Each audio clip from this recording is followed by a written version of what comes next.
Hi, my name is Rod Khleif, and I'm the host of the Lifetime Cash Flow Through Real Estate Investing podcast. And every week I interview multifamily rock stars, and we talk about how they've built incredible wealth for themselves and their families through multifamily properties. So hit the like and subscribe buttons to get notified every Monday when a new episode comes out. Let's get to it.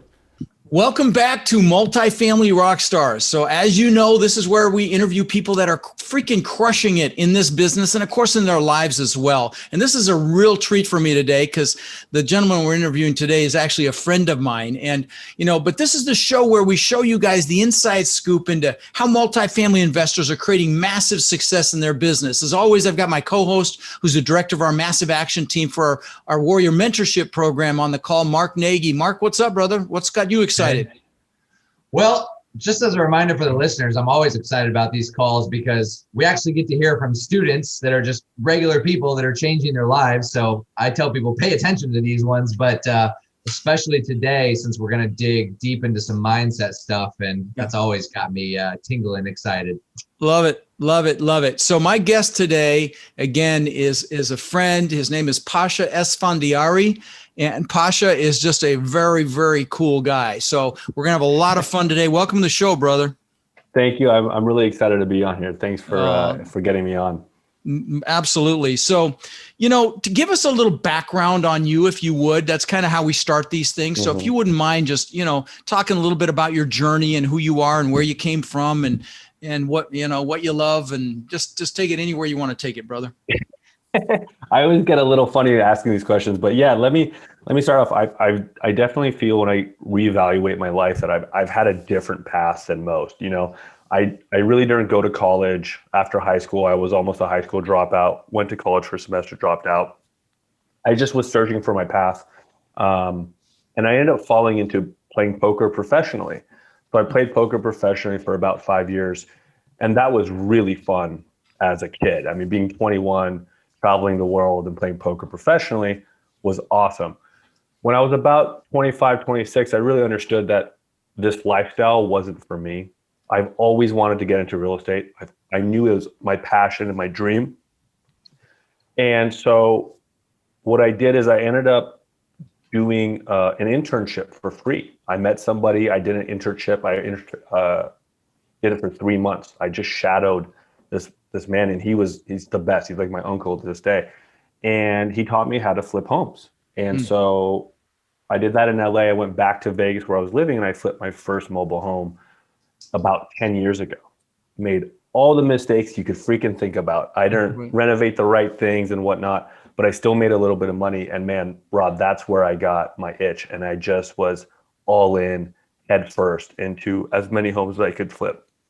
Well, let me interrupt for 1 second. I forgot to mention on your bio. So Pasha owns 300, excuse me. Pasha owns 300 doors, multifamily doors himself. Doesn't have any partners or syndication or anything like that. And another 80 under contract. I think you're thinking about maybe syndicating here in a bit, but that's all been on your own. So I forgot to give you that accolade, but please continue. Right. So you were flipping houses. Where'd you go from there? Flipping houses. Then my wife wanted to move to LA to pursue her acting career at the time. So we moved to LA, and I quickly realized that I'm just a really small fish in a much bigger ocean here. Mm-hmm. And then I said, okay, well, there's less competition? Where can I make more of a margin? And I started getting into development, and that worked out really well for me. Obviously, all the pain and mistakes that I made there too. And then I want to say about almost 2.5, 3 years ago, I was like, I really need to get into multifamily. And one thing about me is I'm always about who can I seek out to give me the best education. I lived that my whole life, just like while I'll intern my time. I'll still do it now if I need to. And then I ended up stumbling onto, from a recommendation from a friend, a mutual friend, to your program. Mm-hmm. And that's where I learned everything. I said, oh my God, I could do this. I love this. And I want to say for about the next year, I just started learning about it, kept my development projects going. And I was like, you know what, it's time. COVID happened, learned all the lessons. I said, you know what, it's time to get into this. Let me accelerate what I really want to be doing. And I just hit the ground running. I mean, I made a full commitment this year, and yeah, we have 300 already locked down, and I have another 80 in contract already. Fantastic. Well, Let me ask you this question, because I know you've got a beautiful bride. She's a sweetheart. And what have you had to sacrifice, if anything, maybe nothing, but what have you had to sacrifice for this success? You gave me chills as you asked that, because, if you meet me now, I'm a very outgoing, fun guy, or I hope at least, Mhm. but what a lot of people don't see is that the 3 days in a row that I stayed up playing poker and flipping homes back in Vegas, the part that my wife supported us completely. I still have chills talking about it. There was a good 6, 8 period that I never spent a dollar. I just put it back into everything that I was doing. And someone my age was 38. I mean, these are prime times to go out and enjoy. That's a lot of what a lot of people did not see. They just see what they see now, and they're like, oh, you have such a great life. I'm like, yeah, but you didn't see the 3 days in a row where I went to poker, then the real estate, and I wouldn't sleep because I was so committed to my vision completely. Yeah. And money as well. Yeah. Mm-hmm. So Yeah. what do you think, Pasha, is one of the most worthwhile investments that you have made? It could be time, it could be people, it could be knowledge. My wife. No, no, for sure. My wife. I mean, my wife is my everything. She's utterly amazing, but there's so much to say, but I will say the number one thing that I feel very blessed for in my life is that, when I was 26, 25, I wanted to get out of poker and I wanted to get into my future, which is real estate and, building a business for myself. I joined an emotional intelligence course and I just said, oh my gosh, this is unlocking so much of me. And I like to look at my life on a continuum of 10-year blocks, right? And I said, hey, okay, in 10 years, I want to be up here.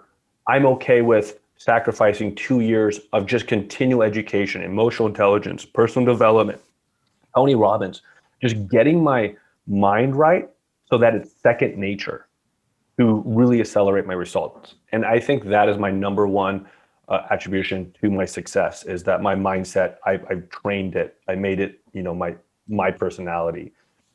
That's probably why we aligned as well, because of course, that's what I live for. And I spent 20 years following Tony Robbins around the planet, and I've done emotional IQ is just such a critical component of your ability to communicate and influence and everything else. And so, no, I love that.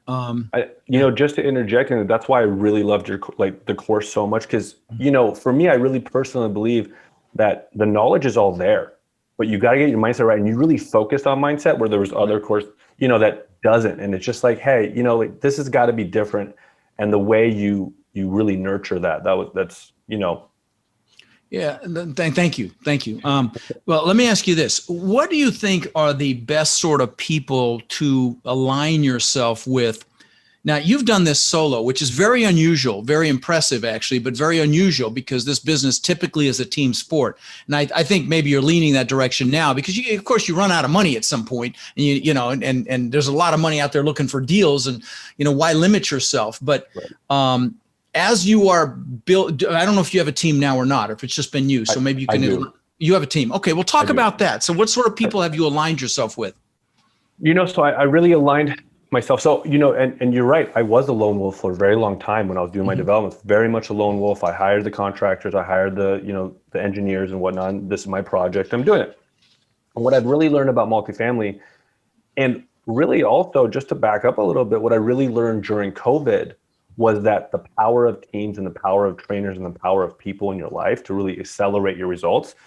And what I, obviously know about myself is that I'm not the analytical type. So when I went into my first deal, I just said, hey, I underwrote this. I think I know what I'm doing. But then I went to somebody that I know has done it so many times. I said, can you just overlook my shoulder and help me out and just make sure I did it right? They ended up doing such a good job and giving me so much information. We just riffed on everything on our vision. I was like, hey, this is amazing. I'm going to give you a piece of this deal, because they did such a great job at overlooking on my shoulder. So, and then it's just grown since then, and really figuring out who you are in a business sense and aligning yourself with someone that can help come up with the weak spots that you may have. Yeah. Massive. Yeah. Yeah. Let me expand on that just one second. You guys have heard me say it time and time again, but let me just reiterate it that, if you can play to your strengths. So Pasha is a people person. He's a visionary. That's his strength.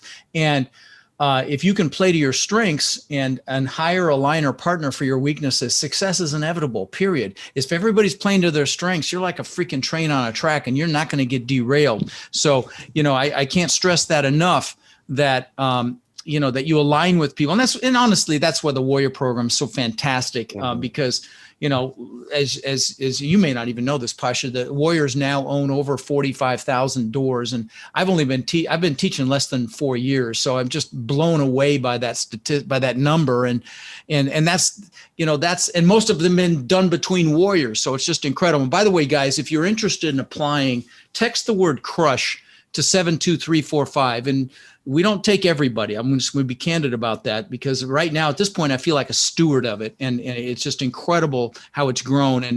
But if you want to apply, you can check us out. We'll check you out. And that's just text crush to 72345. Well, I actually want to jump back to the emotional intelligence part of the conversation, because so much on this show, we talk about who to build your team with and who you want to look for, but we don't talk much about how to do that, right? Because people, they don't understand that, like, logically you can look for these people, but to build relationships, people are going to remember not what you said, but how you made them feel, right? Which is a big part of building relationships. But Pasha, if you could you give us maybe like 1 or 2 tips, emotional intelligence of how to go about building relationships with people that the listeners could take and use? Sure. I mean, the first thing is the easiest. Be authentic. Like, truly and honestly be authentic, right? I'm a pretty goofy dude. And I like to just address the elephant in the room right off the bat, because I feel like it really puts everybody at ease instantly. I also have the same belief along the same lines is I'm going to be authentic. I'm going to be myself. I'm going to pronounce words funny. And if someone judges that or doesn't like it, well, then they don't have to be in my life, right? So wholeheartedly, number one thing is just be authentic, and then ask yourself the question, hey, do I like this person? Do I want to be around this person all the time? And can I give some genuine compliments? And you have to mean it though, and you just can't fake it. I've really learned that if you do that and you're just completely authentic, then you build some fabulous relationships with people and deep relationships. There's people that I've talked to 3 years ago, and this just happened. At one of your events, Rod, one of your Warriors, Will Yoder, I ran into him 3 years later, and we just picked up because we had such a genuine, authentic conversation, which he's doing fabulous, by the way. He's doing amazing. And it just build that connection. That's so funny. Will is a good guy. He's actually been to my compound here in Florida. That 2 friends align is just so interesting to me, because it's funny how God, the universe, how it works and aligns people that vibrate at the same level. Yeah, he's definitely on his way with multifamily. I think he's on his first or second kid. Definitely had his first already. I don't know if he's on number 2, but super. He's a dentist. Super nice. Well, anyway, Amazing. Yeah, wonderful guy. So let me ask you this, Pasha. I'm really interested for my own purposes to hear your answer to this question. How do you define success? Ooh, it always brings back me to a memory when I was growing up. I have to just say, I want to give the biggest thanks to my father. My father came to America from Iran, dead broke, left everything behind for me and my brother to just make it here in America. And, to do that for his kids is crazy. But I remember even then, I didn't process this information yet, but as a child, I remember saying, man, the definition of success for me is I want to be able to do whatever I want, whenever I want. That doesn't necessarily mean go buy whatever I want, but I don't want to think about money in the terms of that it's going to hold me back from living the life that I want. But as I've gotten older, I really realize the things that I'm most grateful for is my family and my chosen friends that are my family, and seeing the joy that I can bring to them. Yeah. So it's a little combination of the capitalist in me is being able to do whatever I want, to be honest with you. And then, but also it's the love that I have in my life that makes everything worthwhile. Yeah. You just really resonated me with what you said, because my mom took, very brave. We immigrated when I was 6, and she brought us to the United States, strange country. We didn't speak English. My mom spoke a little English, but it just resonated with me what you said about your dad, because there's some real parallels there. So yeah. Thank you for sharing that. And for people listening, like that's super important to think about. If you want to do an exercise, it's think about if someone were to deposit $100 million into your bank account just randomly, and you could have the freedom, you could send your kids to college, whatever. What would you want to do after that? Because that's the thing that's really going to drive you. It's not about just that first initial thing. It's about the second thing. For you, it's obviously family and those other things you mentioned. But just for people listening, think about if you had all the money, what would be next for you? Yeah. And it's just a good exercise to walk yourself through. But let's flip the script here for a second. Tell us about a extremely stressful situation that you've had in your business. And if you come across it again, how do you think you'll handle it this time around? Or a failure, a seminar, whatever. And really what you got, excuse me, this damn COVID's still getting my lungs, whatever you got from it. Of course. Yeah. So I'll tell you one that it's kind of hitting home just recently. Yesterday, found out some bad news on a project I've been in for about close to 4 years. I bought some land here in LA, and I want to entitle it into 4 pieces, 4 parcels, and build on all of them. It's been almost 4.5 year process. I've spent a few $100,000 on this deal already. And, just got the news quite literally yesterday. Not only am I being sued by a neighbor on a frivolous lawsuit for it, saying that I can't rechange my plans once failed. It's really crazy. But the specialty firm just said, hey, listen, there's no way to cut it. You can only build 1 home on here. So all that time and effort and money spent was really wrong. But I will tell you, I am always grateful for these lessons. And I don't mean that as just BS. People say that. I'm genuinely grateful because I do know in my life, I've just started my career, right? I'm still young, and I've got another 40 years of investing. And if I can learn this lesson for this amount of money right now, it could cost me millions upon millions later on. And so the biggest lesson for me was I had a partner at the time, and I let that partner choose the people we were working with for the entitlement process. Mm-hmm. And he has a different vision than I do on how we should hire somebody. And really what always resonates with me is team building, picking the right people, paying like there's, the old adage, you get what you pay for, which is in real estate, I believe to be really true. You just don't want to cut any corners. And had I not, this would have been a 2-year process. I would have had much better results, and I would have made a lot of money, but now I'm losing money on this deal. Ouch. But, I loved, guys, I hope you heard what he just said, because there was a huge, if you don't get anything else out of this episode, if you just get that life is about meaning, and you choose the meaning you place. And this is in one day, he's come up with an empowering meaning for a negative event in his life, which is very unusual. Usually it takes, it took me a lot longer than that with my 50 million, but I'm sitting here thinking, I don't even think I could do it that fast on a quick failure. So really impressive, brother, because, you choose, it's fascinating. You come across people that have had what perceived to be horrific things happen in their lives, and they have a positive meaning that they placed on it.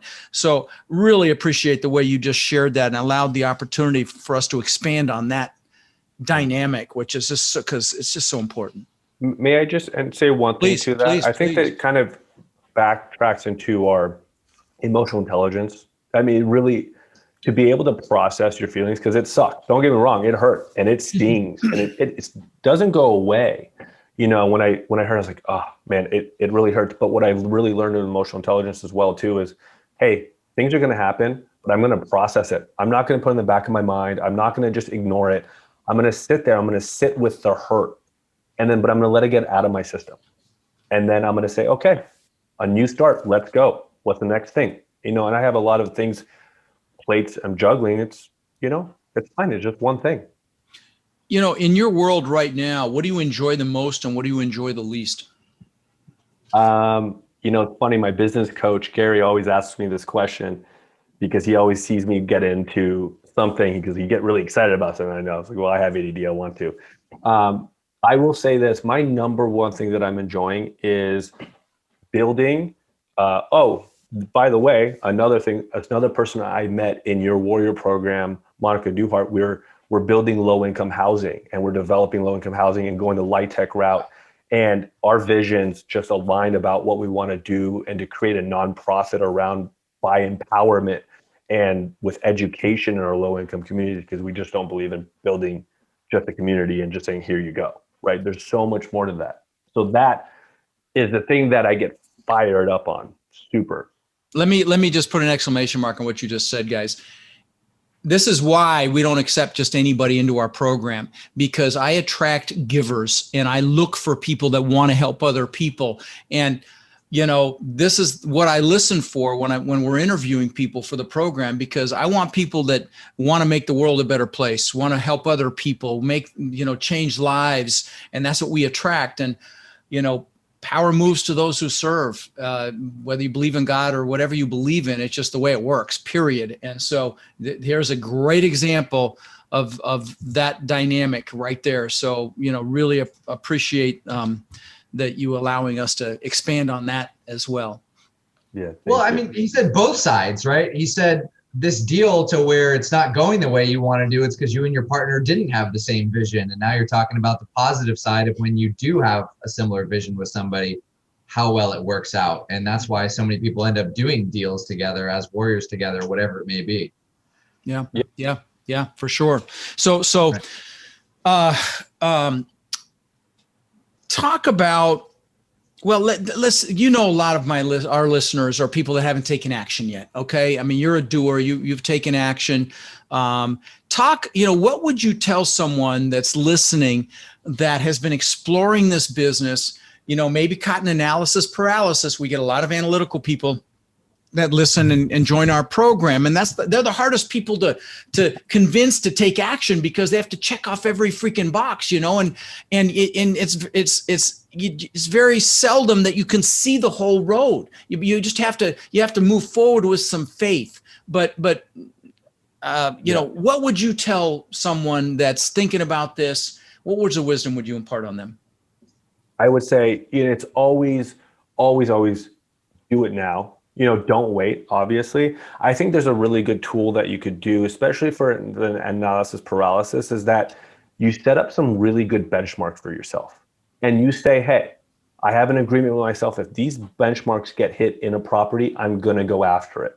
I would also say, just have somebody overlook your shoulder, right? There is no excuse to, and especially in the Warrior program, there's so many people that are willing to help and just say, hey, will you just overlook this for me? Because I know that's what I really needed. I was like, I don't want to make a big mistake. But I just said, hey, I'm going to go after something. Once I find something, let me just ask somebody to overlook my shoulder. Yeah. And then once you do, go do it, because man, once you do, you get the itch, and it's just like, you're like, I wish I did this so much earlier. On almost every venture I've ever done, I always say, man, I wish I did this earlier. Yep. All right. Yeah. Thank you. Great answer. Well, I want to expand on that. I mean, let's say you could go back in time before the flipping, the multifamily, the development, all that stuff, but you have your current knowledge of today. How do you think you'd get started and do it differently? Well, I would have, if you would. Yeah. No, it's funny. I always think about this answer. I really love the path that I did. I really love being where I'm at. Let me just say that. But if I would do it back again, I would obviously go into the commercial route first. And I often wonder, okay, given the resources that I had or where I was at, what would be the first step to get to where I need to be? I said, well, I would want education. I'd probably become a commercial broker. I'd learn how to underwrite. I'd learn how to find deals. And then I would learn how to piece them together. I would focus on the education and also focus on a way I can make money while educating myself to support myself and support my habits. And I probably would have done that had I started all over again. Yeah. Love it. Love it. Guys, if there's ever an opportunity for you to fall into a business that that is a feeder or supports this multifamily business, like a commercial broker, like a property management. Some of the best, most successful people I know in the business started in property management or, asset management or leasing or whatever. No, I love it. All right. Last question. Do you have a favorite quote or favorite, piece of wisdom from a former mentor or maybe someone that's no longer with us or anything like that? My favorite quote always has been, it doesn't matter how many times you get knocked down, it's about how many times you get up. I really feel like that's symbolizes my life, on how many times I've gotten knocked down. I just keep getting up, and I'm like this quiet, persistent, I'm always going to get what I want in life. I will say, and one thing that I do try to look at is I try to look at my life at the end, working backwards. When I'm on my deathbed, I hope that doesn't sound morbid, but when I'm on my deathbed, what am I going to regret, or what am I going to really be happy about accomplishing? And you get to a certain point in your life where you want to give back. And so when I look back at my life, I say, how many people can I impact and help, but also be doing what I want to be doing with what I love. So I like to just fast forward and then work backwards always, because it usually gives you the right answer every time. Great answer. Well, it's great to see you, brother. I really appreciate you coming on. I've been yelling at you to get on here and share some wisdom. So I really appreciate you coming on, and yes. Hopefully the world will, where I can do well. I'm not hopefully. We're definitely going to have an event either by the end of this year or early next year, and I'll, be great. That'd be great. I really appreciate it, man. Honestly, I got my start in multifamily from you, and I love what I'm building, and now I'm heading into light tech and development, these big things, and you always start somewhere. Beautiful. Really love it, man. Mark. Yep. Well, good seeing you, Pasha. Good seeing you. Yep. Good meeting you. Thank you so much, guys. Really enjoyed it. Likewise. Thanks. Rod, I know a lot of our listeners are wanting to take their multifamily investing business to the next level. Now, I know you've been hard at work helping our Warrior students do just that using our ACT methodology, which is awareness, close, and transform. Can you explain to the listeners how they can get our help? You bet. Guys, we've been going nonstop for 3 years, building an amazing community of like-minded people. And our coaching students, which we call our Warriors, have had extraordinary results. They've purchased thousands and thousands of units. And last year, we did over 1,000 units with our students. And we're looking to grow this group and take it to the next level. We're looking for people who want to follow a proven framework that's really step by step, and then leverage our systems and network to raise equity, to find and close deals, and to build partnerships nationwide. Now, our Warrior community is finding success in any market cycle. So if you're interested in finding out more about how you can become more of our incredible network and take advantage of the incredible opportunities that are coming very soon, apply to work with us at mentorwithrod.com or text CRUSH to 41411. That's mentorwithrod.com or text CRUSH to 41411.